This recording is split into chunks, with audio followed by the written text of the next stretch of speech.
그래서 제가 선택한 강사님들 중에 딱 두 분만 뽑으라고 한다면, 안녕하세요. 전유진 노무사입니다. 반갑습니다. 저는 참 운이 좋게도 생동차로 노무사 시험을 합격을 했습니다. 아시겠지만 생동차는 한 해에 1차, 2차, 3차를 동시에 붙는 것을 말합니다. 제가 처음에 이 시험 진입을 할 때 저 역시 여러분들과 마찬가지로 굉장히 많이 혼란을 겪었었어요. 합격 수기를 읽으면 다양한 방법들이 있었고 그 방법들을 보다 보면 다 좋은 방법들 같은데 그것을 저에게 다 적용하기라는 불가능해 보였거든요. 그래서 어떻게 할까 고민을 하다가 저만의 방법을 찾아 나갔고 아마 그런 방법들 덕분에 제가 좀 빠른 시간 안에 시험을 통과하지 않았나 라고 겸손하게 생각해 봅니다. 제가 이번에 영상을 찍게 된 이유는 여러분에게 그런 방법들을 좀 알려드리려고 하는 게 가장 큰 목적이에요. 말씀드렸지만 합격 수기엔 정말 많은 다양한 방법들이 있죠. 그래서 저의 방법을 다 말씀드리려는 게 아니라 이 방법만큼은 꼭 해보셔라 라고 하는 몇 가지만을 말씀드리려고 합니다. 환경 설정에 관해서는 각자의 성격에 따라서 방법을 취하셔야 될 것 같습니다. 저는 지방에서 거주하고 있고요. 처음에 시험에 진입했을 때는 다들 신림동에서 학원을 오고 가면서 공부를 하고 있는데 인터넷 강의로만 이 시험을 통과할 수 있는가? 라는 것에 대해서 굉장히 큰 의심을 품었었고요. 처음에는 저조차도 서울로 올라가서 공부를 해야 되는 것이 아닌가 라는 불안한 마음이 있었습니다. 그러나 제가 이곳을 떠날 수는 없는 환경이었고요. 저는 아이가 셋이 있거든요. 그렇기 때문에 저 혼자 서울로 올라간다라는 것은 불가능한 상황이었기 때문에 일단 마음을 그래 인터넷 강의로 돌파할 수 있다라고 강하게 먹기 시작했고요. 인터넷 강의를 들으면서는 저는 여러 가지 장점을 찾기 시작했습니다. 일단 그거는 나중에 말씀드리는 걸로 하고요. 많은 분들이 물어보시더라고요. 집에서 공부가 가능하냐고. 그래서 말씀드립니다. 성격에 따라서 결정하셔야 한다고. 저는 가장 편한 곳은 집이었기 때문에 집에다가 제 공부 공간을 마련해 놨고요. 안방에다가. 그래서 아침에 일어나서 저녁에 잠이 들 때까지 안방을 거의 벗어나지 않고 공부를 했다고 보시면 됩니다. 잠 같은 경우에는 보통은 잠을 적게 자고 공부 시간을 많이 늘려야 하는 것이 아닌가. 아마 대학교 시험 칠 때부터 가장 많이 고민하는 부분들이 아닐까 싶은데 저는 잠은 충분히 잤습니다. 잠을 자지 않아도 버티는 분들이 계시겠지만 저 같은 경우에는 잠을 자지 않으면 그 다음날 하루가 망가지는 걸 너무 많이 경험을 했기 때문에 밤에 12시가 되면 무조건 졸리든 졸리지 않든 혹은 불안한 마음이 들든 무조건 자리에 누웠고요. 누워서 판레 CD를 듣든 아니면 책을 잠깐 보든 하면서 자기 전까지 공부를 놓지는 않았지만 어쨌든 12시가 되면 바로 침대에는 누웠습니다. 그리고 그 다음날 아침에 7시, 늦어도 7시, 빠르면 6시 반에 기상을 했고요. 그래서 루틴을 가져갔다고 생각하시면 됩니다. 멘탈이 무너질 때마다 딱 두 가지를 생각했던 것 같습니다. 가장 큰 건 저희 부모님 얼굴이었고요. 두 번째는 제가 합격하고 난 이후에 정말 안정적인 직업을 가질 수 있다라는 그 욕망이었던 것 같습니다.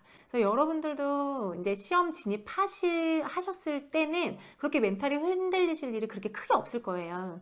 근데 점점점 뒤로 갈수록 체력은 고갈될 것이고 내 주변의 사람들은 다 잘하는 것 같은데 나만 처지는 것 같을 것이고 그렇게 불안할 때마다 내가 왜 이 시험에 진입했는지 그 동기에 대해서 계속 끊임없이 상기하면서 그 끈을 놓지 않으셔야 될 것 같습니다.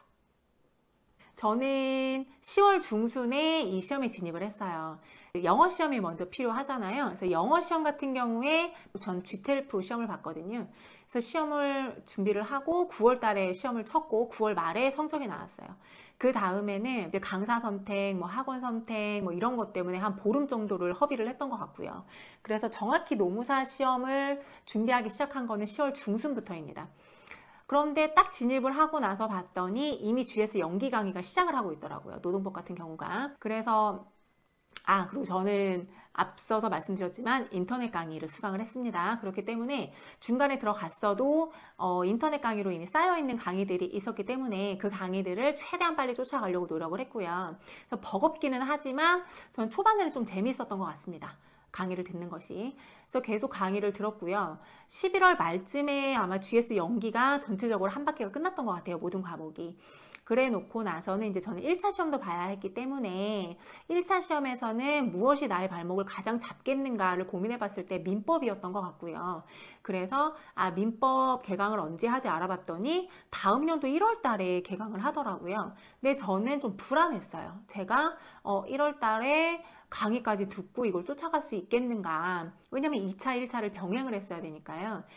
그래서 제가 노무사 시험을 진입한 그해 연도 12월 달에 그해 이미 그 강의를 한 민법 수업이 있잖아요. 그러니까 그 전년도 수업을 들었어요. 왜냐하면 법이라는 게 물론 조금씩은 바뀌겠지만 큰 틀에서는 변하지 않을 것이고 그 전년도 판을 듣는다고 해서 큰 문제가 될 거라고 생각하지 않았거든요. 그래서 12월 달에 민법 인터넷 강의 수강을 했고요. 1월 달에 부터 1차와 2차를 병행을 하기 시작을 했습니다. 그러면 1차와 2차 비중은 어떻게 가져갔느냐? 당연히 1, 2월 달 정도에는요. 1차 공부하는데 한 2시간 정도 할애를 했던 것 같고요. 3월 달부터 조금씩 늘렸고 4월 달에 조금 더 늘렸던 것 같고요. 한 4월 달에는 3, 4시간을 1차에다가 소요를 했던 것 같습니다. 저희는 이제 1차 시험을 5월 달에 봤었는데 1차 시험을 보기 딱 2주 전부터는 2차 시험을 내려놓고 1차 시험에 완벽하게 올인을 했고요. 그리고 1차 시험을 본 당일날 가채점 할 수 있잖아요. 가채점 하고 나서 합격을 확인한 후에 딱 하루 쉬고 그 다음 날부터 2차에 다시 올인하기 시작했습니다. 저는 생동차로 합격을 했기 때문에 다른 강사님들은 솔직히 잘 모릅니다. 그래서 제가 선택한 강사님들 중에 딱 2분만 뽑으라고 한다면 행정쟁송법의 문일 선생님, 노동법의 이수진 선생님이세요. 왜 그러냐면 많은 분들이 행정쟁송을 처음 접하시면 이거 외계어 같다, 도저히 외워지지 않는다라고 많이들 말씀하시는데 저 역시도 당연히 똑같았고요. 그런데 2차 시험 직전에 제 마음을 가장 편안하게 한 과목이 바로 행정쟁송이었습니다. 저는 일부러 전략 과목을 만들려고 한 건 아니었는데 하다 보니 행정쟁송이 전략 과목이 됐고요. 실제 시험에서도 낮지 않은 점수를 받았기 때문에 굉장히 만족을 합니다. 문희 강사님을 선택하게 된 계기는 행정쟁송이 외계어 같다라는 합격 수기를 많이 읽었어요. 그래서 겁을 좀 많이 먹었었는데 그렇게 된다면 내가 양이 많은 강사님보다는 답안을 최대한 컴팩트하게 쓰는 강사님을 선택을 해야 되겠다. 제가 만약에 이거를 2년, 3년 기간을 잡고 공부를 한다고 한다면 많은 양을 애울 수도 있었겠지만 모든 분들은 단기간을 목표로 삼으시잖아요. 그러면 내가 단기간 안에 이걸 다 애워내야 되는데 애울 수 있을까를 고민했을 때 저는 솔직히 못한다고 결론을 내렸고요. 그러면 최대한 컴팩트하게 모든 그 중요한 부분들을 다 답안지에 담아낼 수 있는 그런 분이 있는가라고 고민했을 때 그게 문희 선생님이라고 저는 파악을 했어요. 그래서 그분을 선택을 했고 그분의 강의, 그분의 사례집 전부 너무 만족을 했고요. 그리고 또 이제 GS 1기, 연기 1기 때까지는 괜찮은데 2기, 3기로 넘어가면서 저는 굉장히 마음이 불안했어요. 강의 시간을 최대한 줄여서 내가 순공부 시간을 늘려야 하는 것이 아닌가. 근데 저는 다행히 인터넷 강의를 수강을 했기 때문에 강의를 들을 때 배속으로 돌리는 게 가능했거든요. 그런데 2기, 3기 때 다양한 다른 내용들을 또 다뤄주시기도 했지만 기본적으로 한 절반 이상 정도는 연기 1기에서 다뤘던 내용을 다시 한번 리마인드 하는 부분도 없잖아 있거든요. 그러다 보니까 이 강의를 내가 다 수강하는 시간이 솔직히 조금 아까웠어요. 아마 모든 강사님들이 다 그러실 거예요. 그러다 보니까 저는 이제 막판에는 2기, 3기 동영상을 2배속으로 돌려서 들었단 말이에요.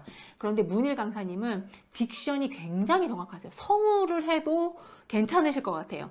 그랬기 때문에 제가 동영상 강의를 2배속으로 들리는데도 돌려서 듣는데도 아무 문제가 없었다.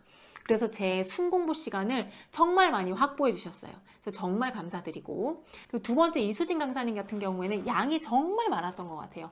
다른 강사님도 그렇게 많은지는 모르겠는데 이수진 강사님은 대부분의 쟁점이 다 A급이에요. 그래서 처음엔 불만이 좀 있었어요. 아니 강사님이 A급, B급, C급 좀 나눠가지고 수강생들 부담을 덜어줘야 되는 거 아니야? 라고 생각했는데 또 생각해보면 노동법이라는 게 굉장히 방대하잖아요. 그리고 강사님만 믿고 우린 쫓아가기 때문에 쟁점을 뭐 B급, C급 이렇게 나눠버리면 아무래도 A급에만 집중할 수밖에 없어요. 그런데 이수진 강사님은 대부분이 A급이었기 때문에 솔직히 가끔 애우다가 욕이 나오기도 하고 막 눈물이 나오기도 했지만 다 A급이라는데 어떻게 해요? 애워야지. 그래서 막판에 정말 시험장 들어가기 전까지도 못 애운 게 있어서 달달달달 애웠던 기억이 있는데 그 덕분에 저는 노동법도 웬만큼 선생님이 A급으로 뽑은 거는 다 애우고 들어갔던 것 같아요. 거의 하드캐리예요. 멱살 잡고 끌고 가는 스타일. 그랬는데 그 덕분에 어쨌든 저는 노동법도 점수가 낮진 않았어요. 그래서 두 분이 저의 원픽 강사입니다. 다음 영상에서는 제가 책 활용법과 백지 복습법에 대해서 말씀드리겠습니다. 자, 여러분 끝까지 힘내시고 화이팅입니다. 화이팅!